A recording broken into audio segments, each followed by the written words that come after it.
চুয়াডাঙ্গা সরকারি বালিকা উচ্চ বিদ্যালয় 1914 সালে প্রতিষ্ঠিত হয়েছে। মাশাআল্লাহ, চমৎকার স্কুলের পরিবেশ, ব্রিটিশ আমলের স্কুল। চমৎকার ছোট্ট একটা ফুলের বাগান, গোলাপ ফুলের বাগান।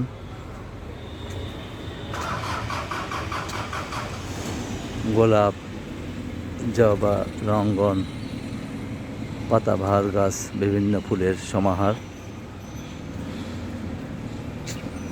স্কুলের পরিবেশটাও বেশ চমৎকার মাশাআল্লাহ। ছোটখাটো একটা মাঠ।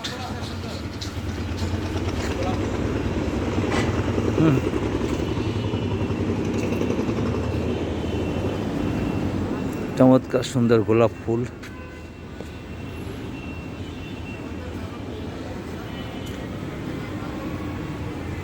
ধন্যবাদ সবাই, আসসালাম।